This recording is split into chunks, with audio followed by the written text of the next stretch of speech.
Hey tribe, Sally here. Hope you're having an amazing and fascinating day.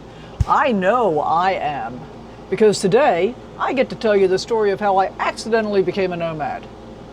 Except it wasn't really an accident. It was an experiment. And the data surprised me. Wake up with the sun in our eyes.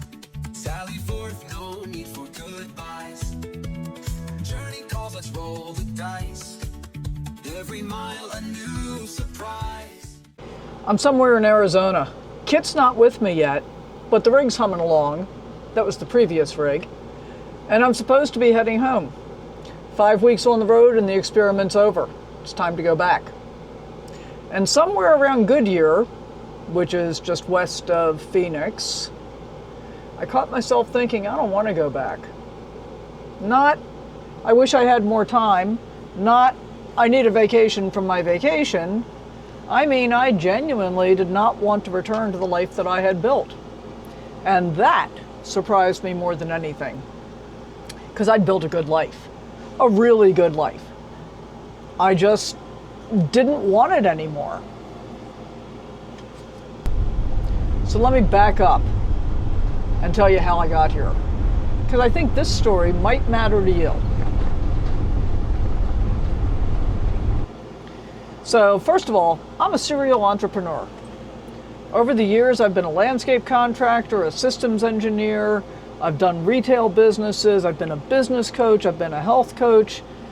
Basically, if there's a business to build, I've probably built one.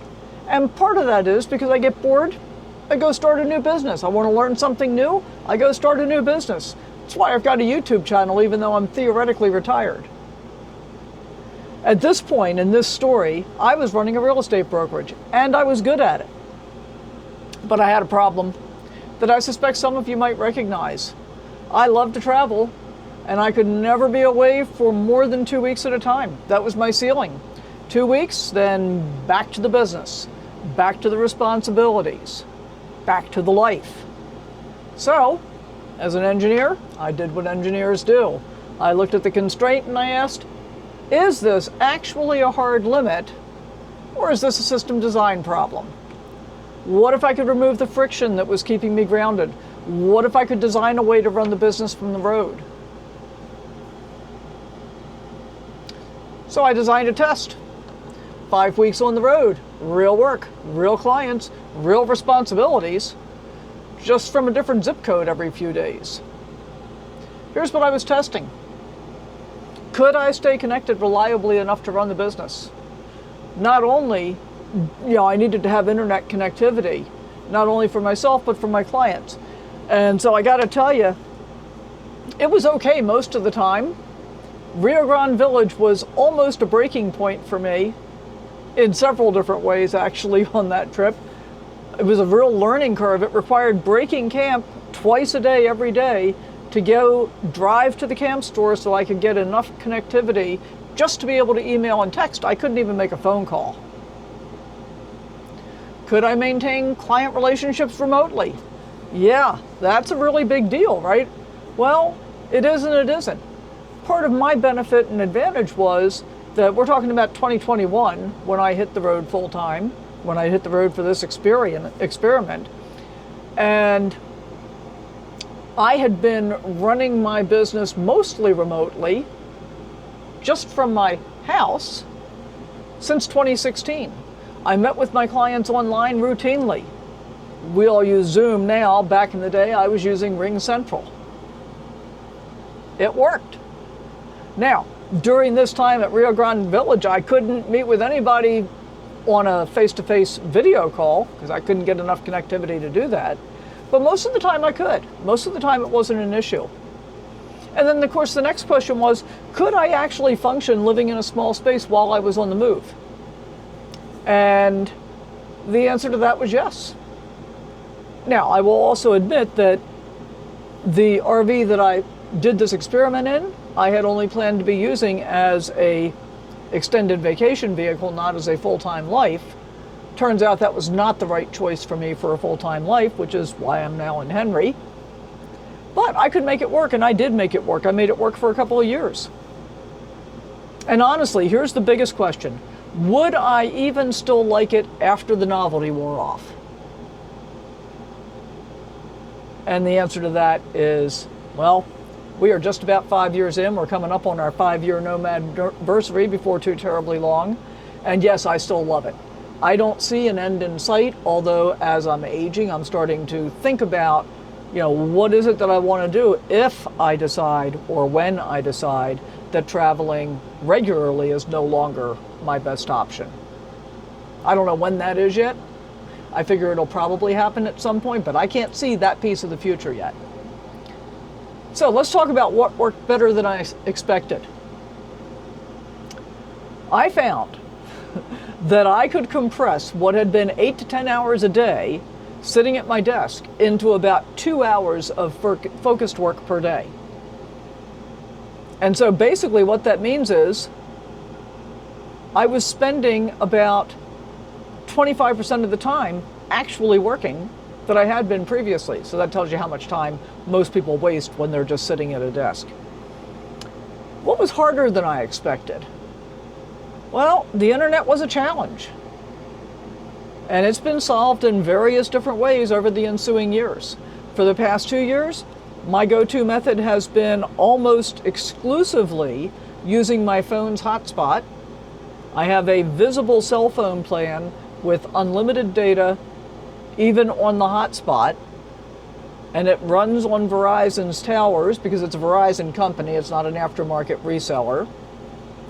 And I can use that most of the time. And when that doesn't work, I have a Starlink Mini. When I don't need it, I keep it in the standby plan or whatever they call it now, that's $10 a month. My phone plan is $30 a month. And I've got plenty of connectivity, which I really need to be able to upload all these videos for you guys. So that's what I've evolved to, and there have been several different iterations along the way.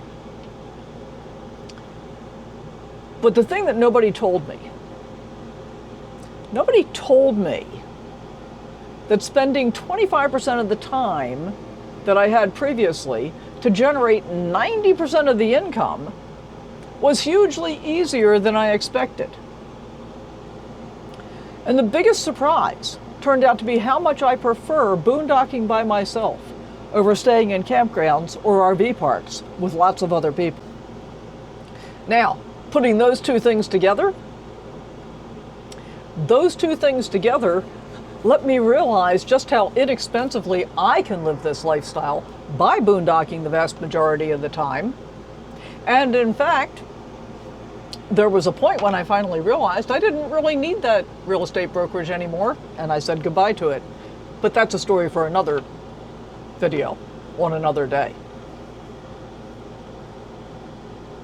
But here's the thing about running an experiment.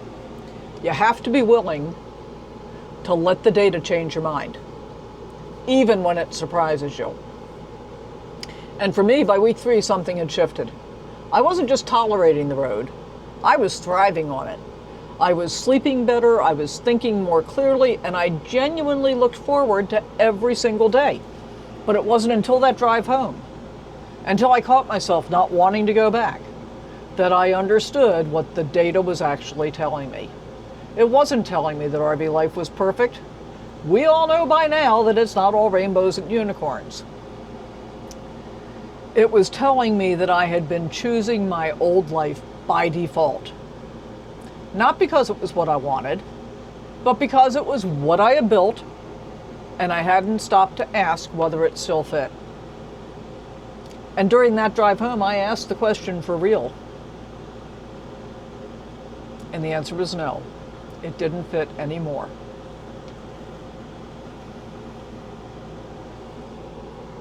Now, I didn't turn the rig around that day, but I made a decision. I went home. I continued to live in my RV in the driveway while I was getting ready. And getting ready meant turning my house into an Airbnb.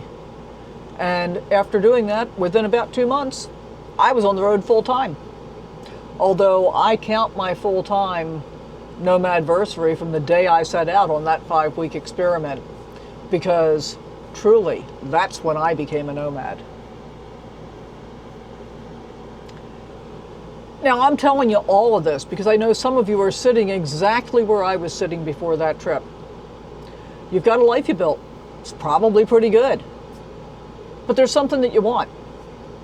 Something you've been thinking about for months, maybe years, and it feels too big.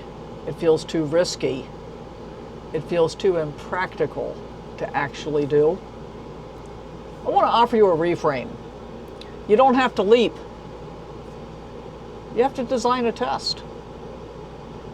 What's the 5-week version or the 3-week version or whatever of your dream? What's the experiment that gives you real data instead of just fear and fantasy? Because that's all I did. I didn't quit my life. I tested it. And the test told me exactly what I wanted. See it, experience it, and learn from it. You cannot learn this from the couch. You cannot learn this from watching this video. You cannot think your way to clarity on this. You have to go get the data for yourself. If I can do it, you can do it. So I'm curious, what's your experiment? What's the thing you've been wanting to test? Tell me in the comments. I definitely read every single one, and I genuinely want to know.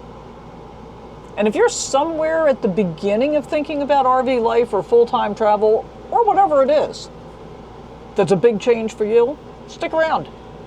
That's exactly what this channel is about. We're going to figure it out together. As always, sally forth. Live your best life. Go out and adventure in whatever way works for you. Thanks for being here, and we'll see you next time. Bye for now. Wake up with the sun in our eyes.